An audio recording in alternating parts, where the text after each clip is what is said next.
I wondered if you could tell me briefly about your past history in sourcing venture capital. Yeah, so our company started about a year ago, and we came out of MIT, where I was a business student at that time. And so throughout the year, had been working a lot with business plan competitions, and in that experience, met with a lot of venture capitalists. So that was a great, proving training ground, so to speak. Yeah. And prior to MIT Sloan, I helped run a clean tech incubator, which grew startups to VC funding. And so at that time was immersed in the venture capital startup ecosystem as well. Yes. But really, I think my main learning experience has been this last month and a half, when I was raising our first round for Lark. Wow. So that was really a steep learning curve and a roller coaster. Really, really. What would be the highlight, and what would be the most challenging of those in that experience of the last few months? Yeah, well, I think, one thing is first understanding how much money you need, and what goals you want to accomplish with this money. Okay. So understanding that. So being really clear about the financials. Exactly. Being very clear about what you want to accomplish because you're funding to a milestone. Yeah. And then the most exciting part then is to understand who are the people that can most help you in the sense of their networks or their expertise. And so really trying to understand who in the Valley can be your support system, can be your champion, and would be interested in the type of business that you want to create. And so it's been very fun and very challenging as well, trying to pick the right partners and trying to You're meaning investment partners? Yes, investment partners. Yeah. Very much because I see investment partners as a business partner who can really help grow the company with you. Yes. And so it's about picking the right partners who are open to your type of company, and then seeing if there's a fit, just personally as well as a market fit. And so that's been the most challenging. It's trying to figure out who are the right partners for you. Right. And what's been the highlight for you? Finding that fit? I think finding the right group of people. The highlight, I have to say, the highlight was last week when I saw the first 800,000 in our bank account. Okay, brilliant! Congratulations. Thank you. We have been bootstrapping for a year. And we've lived on very, very little. I mean, very happily, but a couple $100 a month, and I think for my team it was just to know that they doing what they love, they could do this for at least another year with this money was a really great day. And until the money is in the bank, it's not in the bank. And so it was great to see, the support coming through, and really, helping. So moving from the dream realm to the real realm. Yeah, exactly. Money made of concrete. Yeah. That's fantastic. That's fantastic. What personal lessons, being a woman, have you taken out of your successes and or failures in this regards, as regards venture sourcing? Yeah.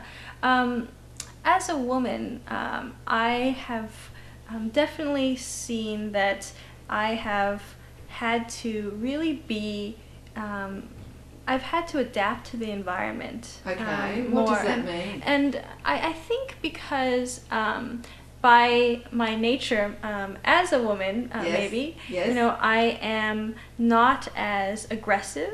And sometimes I am, not that I'm unconfident, but that I like to listen to people's other alternatives and recognize the validity of those.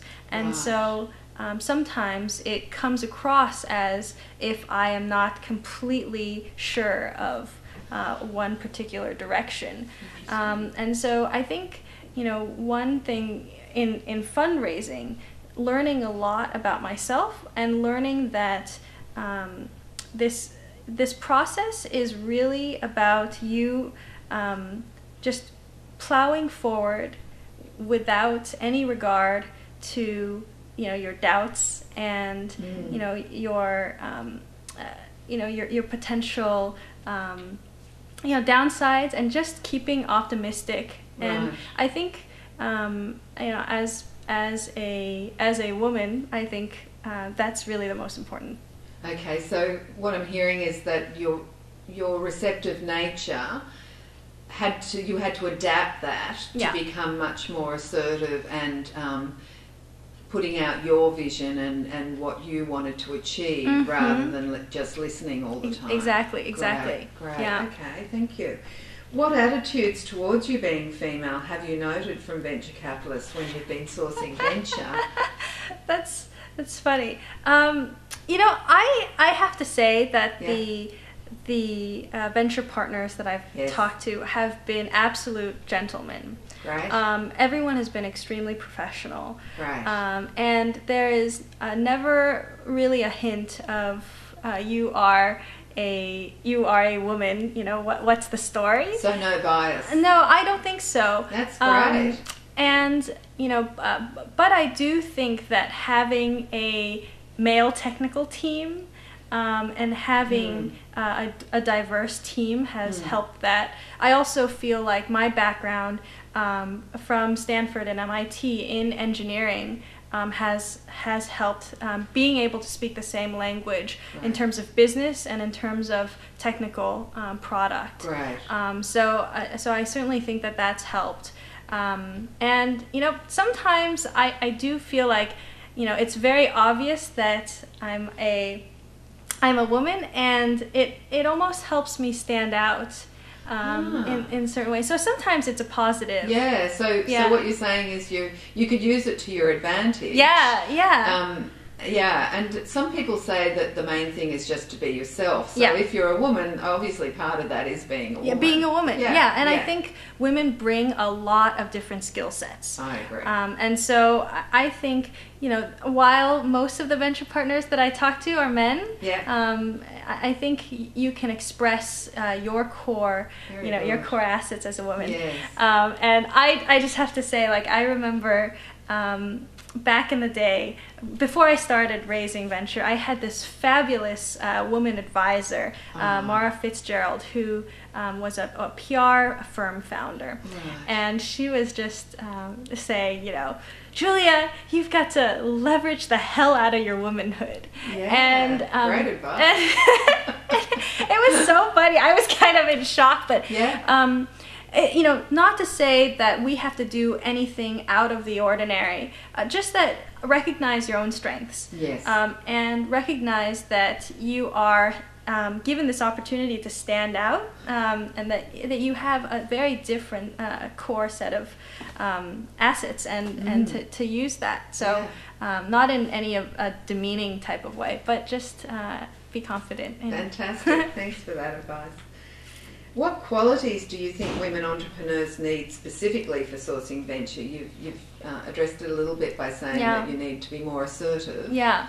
Anything else that you can think of? I would say you need to be disciplined.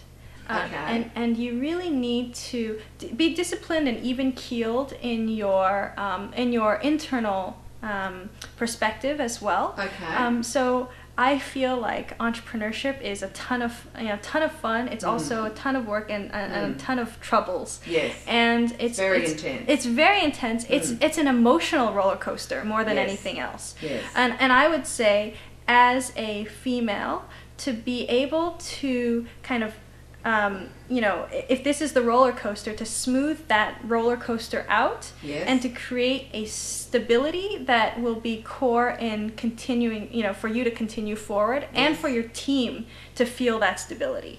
I think it's the CEO's responsibility to create a atmosphere of extreme continual stability for the team and this kind of protection from the outside world that is the roller coaster.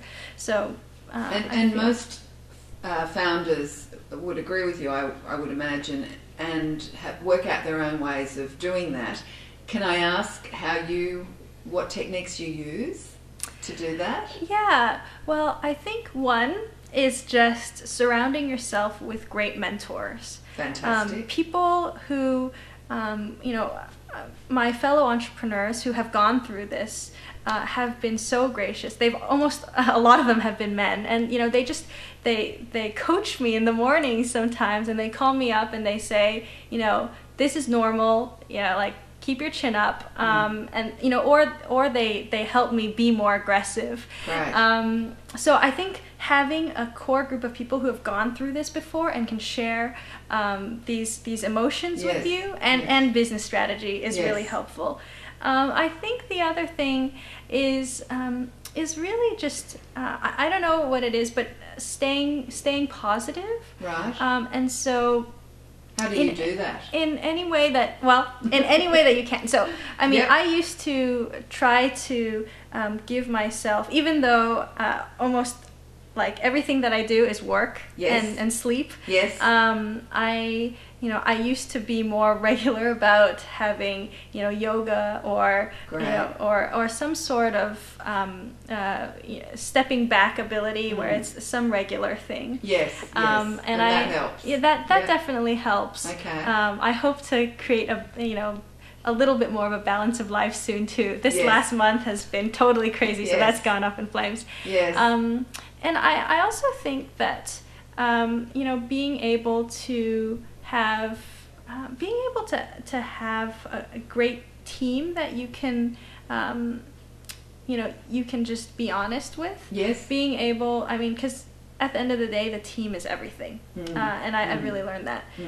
And then having certain family or friends that you can call up when you're really feeling down. Yes. That are outside the situation. That are outside, exactly. Yeah. That aren't mired, because a lot of times you think, you want to complain about this issue, but you can't complain to, these types of people or these people within this network, because they're part of it. And, and it's just going to burden them more. Yeah, exactly. Yeah. So, having your other life and support network, I think really helps. Where you can debrief and get encouragement. Yeah. That's fantastic. Thank you.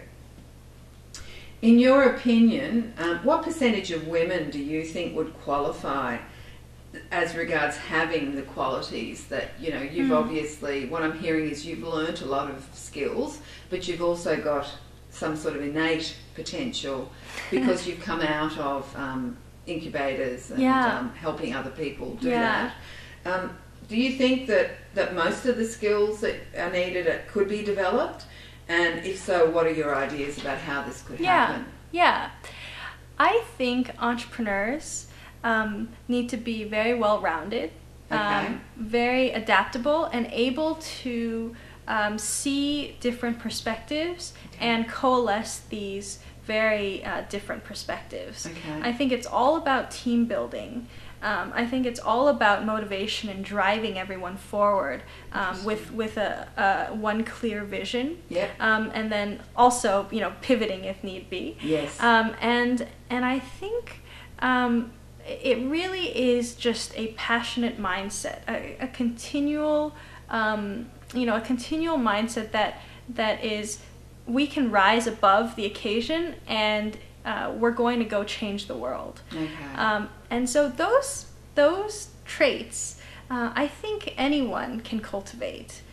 So I would say, if you have it in your heart to be an entrepreneur, know that there are going to be crappy days. Know that you're going to fail most of the time, but to keep on going, toward your goals. Also realizing if there is enough of thoughtful of thoughtful advice that you're getting, yes. that say, no, you know, this is not quite the right path, yes. of being flexible and going toward a goal that is that you see you know, market acceptance to. And so you know, it's a balancing act.